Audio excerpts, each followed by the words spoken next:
أعوذ بالله من الشيطان الرجيم.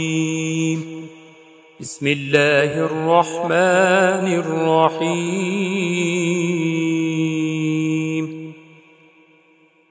الحمد لله الذي أنزل على عبده الكتاب ولم يجعل له عوجا قيما لينذر بأسا شديدا من لدنه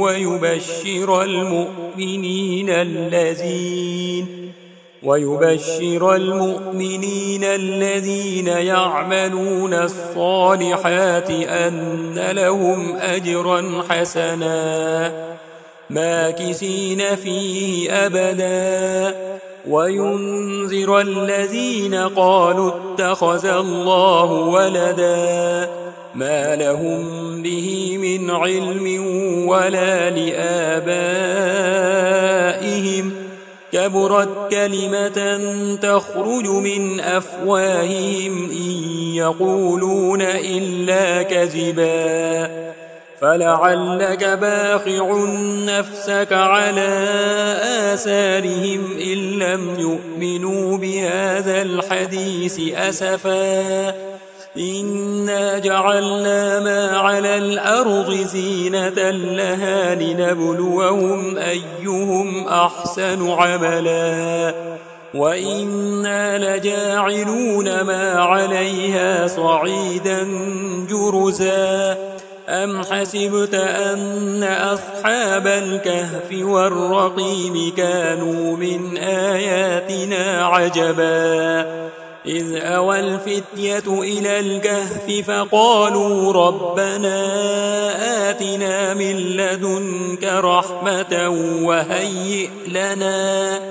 وهيئ لنا من أمرنا رشدا فضربنا على آذانهم في الكهف سنين عددا ثم بعثناهم لنعلم أي الحزبين أحصى لما لبثوا أمدا نحن نقص عليك نبأهم بالحق إنهم فتية آمنوا بربهم وزدناهم هدى وربطنا على قلوبهم إذ قاموا فقالوا ربنا رب السماوات والأرض لن ندعو من دونه إلها لقد قلنا إذا شططا هؤلاء قوم اتخذوا من دونه آلهة لولا يأتون عليهم بسلطان بين فمن أظلم ممن افترى على الله كذبا وإذ اعتزلتموهم وما يعبدون إلا الله فأووا إلى الكهف ينشر لكم ربكم من رحمته ويهيئ لكم من أمركم مرفقا وترى الشمس إذا طلعت تزاور عن كهفهم ذات اليمين وإذا غربت تقرضهم ذات الشمال وهم في فجوة منه ذلك من آيات الله من يهد الله فهو المهتد ومن يضلل فلن تجد له وليا مرشدا وتحسبهم أيقاظا وهم رقود ونقلبهم ذات اليمين وذات الشمال وكلبهم باسط ذراعيه بالوصيد لم اطلعت عليهم لوليت منهم فرارا ولملئت منهم رعبا وكذلك بعثناهم ليتساءلوا بينهم قال قائل منهم كم لبثتم قالوا لبثنا يوما أو بعض يوم قالوا ربكم أعلم بما لبثتم فابعثوا أحدكم بورقكم هذه إلى المدينة فلينظر أيها أزكى طعاما فليأتكم برزق منه وليتلطف ولا يشعرن بكم أحدا إنهم إن يظهروا عليكم يرجموكم أو يعيدوكم في ملتهم ولن تفلحوا إذا أبدا وكذلك أعسرنا عليهم ليعلموا أن وعد الله حق وأن الساعة لا ريب فيها إذ يتنازعون بينهم أمرهم فقالوا بنوا عليهم بنيانا ربهم أعلم بهم قال الذين غلبوا على أمرهم لنتخذن عليهم مسجدا سيقولون ثلاثة رابعهم كلبهم ويقولون خمسة سادسهم كلبهم رجما بالغيب ويقولون سبعة وثامنهم كلبهم قل ربي أعلم بعدتهم ما يعلمهم إلا قليل فلا تمار فيهم إلا مراء ظاهرا ولا تستفت فيهم منهم أحدا ولا تقولن لشيء إني فاعل ذلك غدا إلا أن يشاء الله واذكر ربك إذا نسيت وقل عسى أن يهديني ربي لأقرب من هذا رشدا ولبثوا في كهفهم 300 سنين وازدادوا 9 قل الله أعلم بما لبثوا له غيب السماوات والأرض أبصر به وأسمع ما لهم من دونه من ولي ولا يشرك في حكمه أحدا واتل ما أوحي إليك من كتاب ربك لا مبدل لكلماته ولن تجد من دونه ملتحدا واصبر نفسك مع الذين يدعون ربهم بالغداة والعشي يريدون وجهه ولا تعد عيناك عنهم تريد زينة الحياة الدنيا ولا تطع من أغفلنا قلبه عن ذكرنا واتبع هواه وكان أمره فرطا وقل الحق من ربكم فمن شاء فليؤمن ومن شاء فليكفر إنا أعتدنا للظالمين نارا أحاط بهم سرادقها وإن يستغيثوا يغاثوا بماء كالمهل يشوي الوجوه بئس الشراب وساءت مرتفقا إن الذين آمنوا وعملوا الصالحات إنا لا نضيع أجر من أحسن عملا أولئك لهم جنات عدن تجري من تحتهم الأنهار يحلون فيها من أساور من ذهب ويلبسون ثيابا خضرا من سندس واستبرق متكئين فيها على الأرائك نعم الثواب وحسنت مرتفقا واضرب لهم مثل الرجلين جعلنا لأحدهما جنتين من أعناب وحففناهما بنخل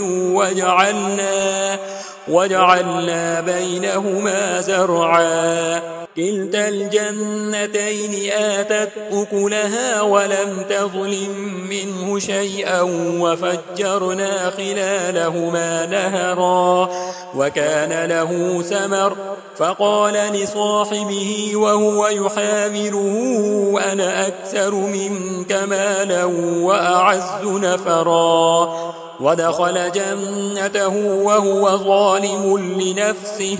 قال ما أظن أن تبيد هذه أبدا وما أظن الساعة قائمة ولئن رددت إلى ربي لأجدن خيرا منها منقلبا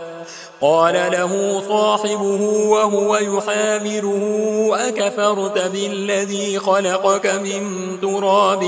ثم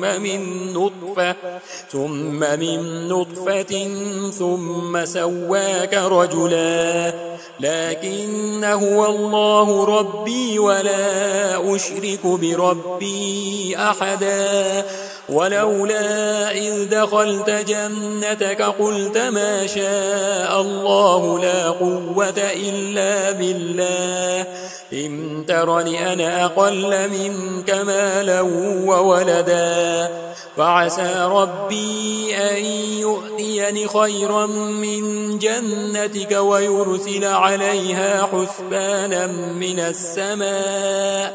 من السماء فتصبح صعيدا زلقا أو يصبح ماؤها غورا فلم تستطيع له طلبا وأحيط بثمره فأصبح يقلب كفيه على ما أنفق فيها وهي خاوية على عروشها ويقول يا ليتني لم أشرك بربي أحدا ولم تكن له فئة ينصرونه من دون الله وما كان منتصرا هنالك الولاية لله الحق هو خير ثوابا وخير عقبا واضرب لهم مثل الحياة الدنيا كماء إن أنزلناه من السماء فاختلط به نبات الأرض فأصبح هشيما تذروه الرياح وكان الله على كل شيء مقتدرا المال والبنون زينة الحياة الدنيا والباقيات الصالحات خير عند ربك ثوابا وخير أملا ويوم نسير الجبال وترى الأرض بارزة وحشرناهم فلم نغادر منهم أحدا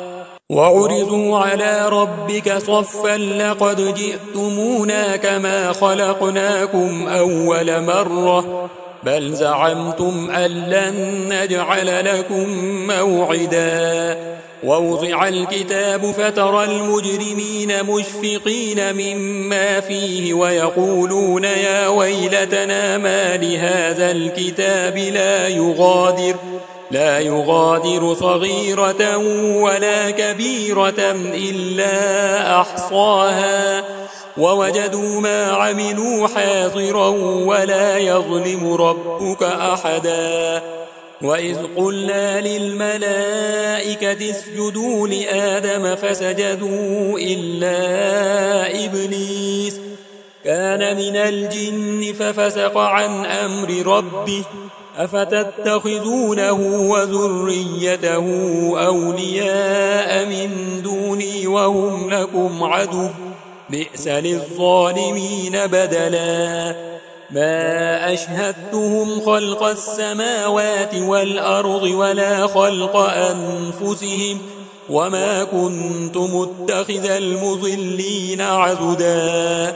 ويوم يقول نادوا شركائي الذين زعمتم فدعوهم فلم يستجيبوا لهم وجعلنا بينهم موبقا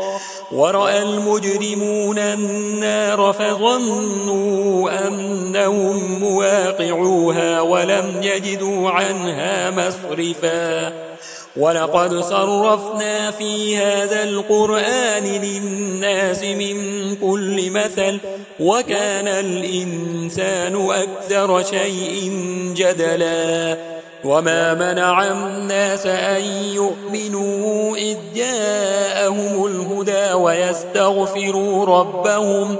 إلا أن تأتيهم سنة الأولين أو يأتيهم العذاب قبلا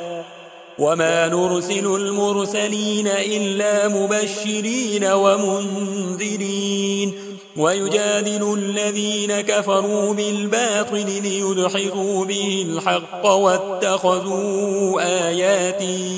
واتخذوا آياتي وما أنذروا هزوا ومن أظلم ممن ذكر بآيات ربه فأعرض عنها ونسي ما قدمت يداه إنا جعلنا على قلوبهم أكنة أن يفقهوا وفي آذانهم وقرا وإن تدعوهم إلى الهدى فلن يهتدوا إذا أبدا وربك الغفور ذو الرحمة لو يؤاخذهم بما كسبوا لعجل لهم العذاب بل لهم موعد لن يجدوا من دونه موئلا وتلك القرى أهلكناهم لما ظلموا وجعلنا لمهلكهم موعدا وإذ قال موسى لفتاه لا أبرح حتى أبلغ مجمع البحرين أو أمضي حقبا فلما بلغا مجمع بينهما نسيا حوتهما فاتخذ سبيله في البحر سربا فلما جاوزا قال لفتاه آتنا غداءنا لقد لقينا من سفرنا هذا نصبا قال أرأيت إذ أوينا إلى الصخرة فإني نسيت الحوت وما أنسانيه إلا الشيطان أن أذكره واتخذ سبيله في البحر عجبا قال ذلك ما كنا نبغي فارتدا على آثارهما قصصا فوجدا عبدا من عبادنا آتيناه رحمة من عندنا وعلمناه من لدنا علما قال له موسى هل أتبعك على أن تعلمني مما علمت رشدا قال إنك لن تستطيع معي صبرا وكيف تصبر على ما لم تحط به خبرا قال ستجدني إن شاء الله صابرا ولا أعصي لك أمرا قال فإن اتبعتني فلا تسألني عن شيء حتى أحدث لك منه ذكرا فانطلقا حتى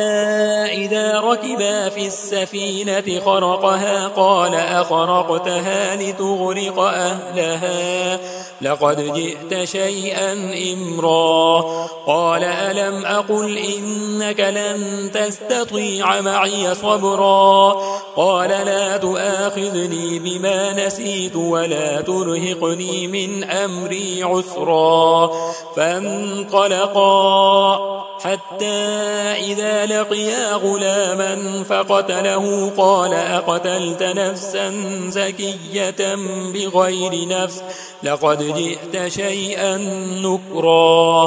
قال ألم أقل لك إنك لن تستطيع معي صبرا قال إن سألتك عن شيء بعدها فلا تصاحبني قد بلغت من لدني عذرا فانطلقا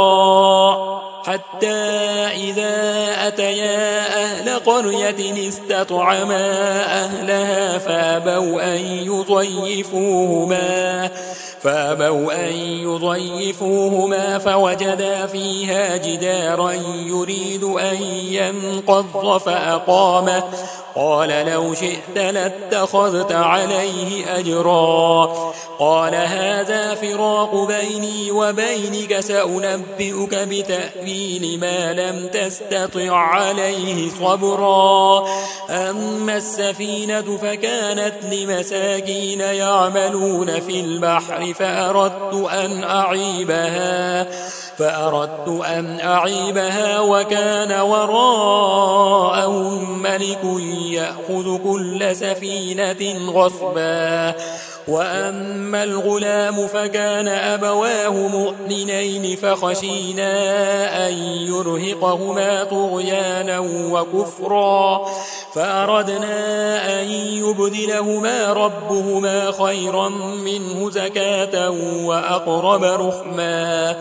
وأما الجدار فكان لغلامين يتيمين في المدينة وكان تحته كنز لهما وكان أبوهما صالحا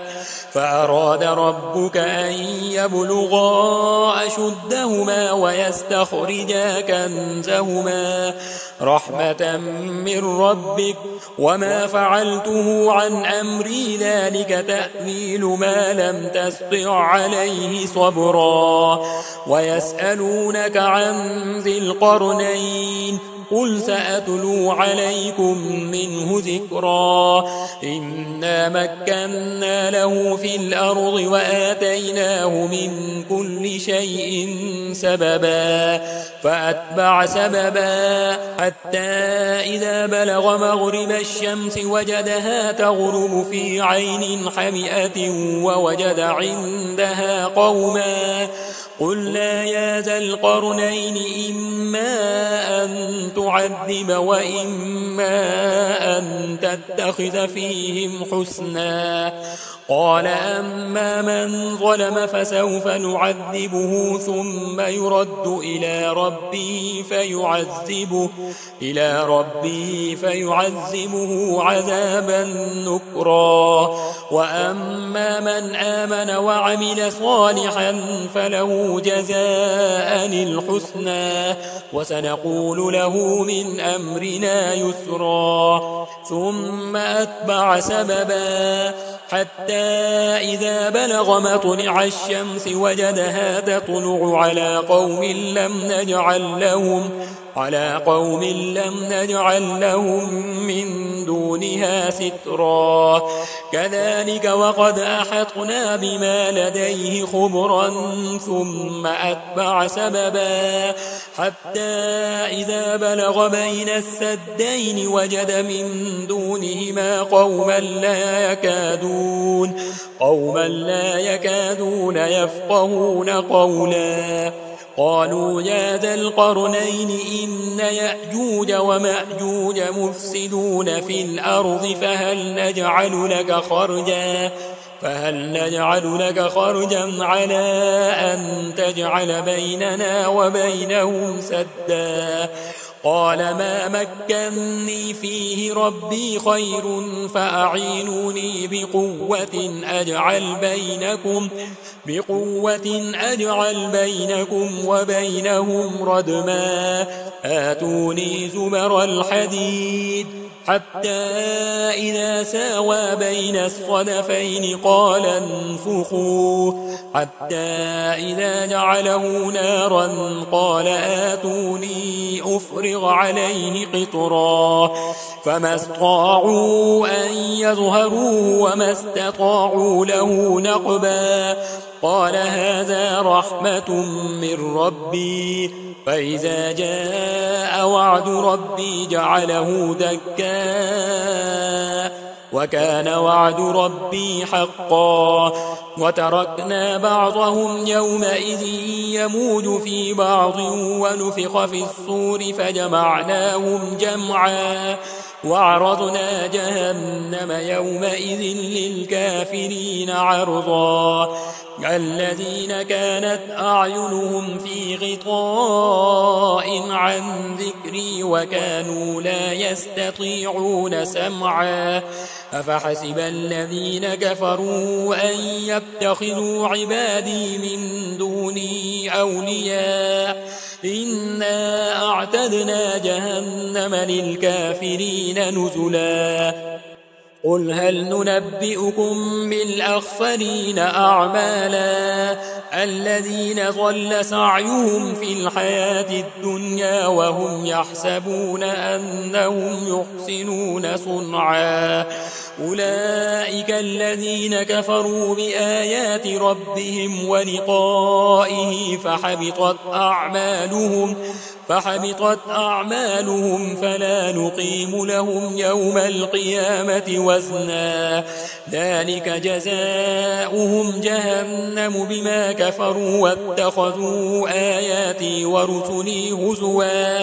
إن الذين آمنوا وعملوا الصالحات كانت لهم جنات الفردوس نزلا خالدين فيها لا يبغون عنها حولا قل لو كان البحر مدادا لكلمات ربي لنفد البحر قبل أن تنفد كلمات ربي ولو جئنا بمثله مددا قل إنما أنا بشر مثلكم يوحى إلي أنما إلهكم إله واحد فمن كان يرجو لقاء ربه فليعمل عملا صالحا ولا يشرك بعبادة ربه أحدا.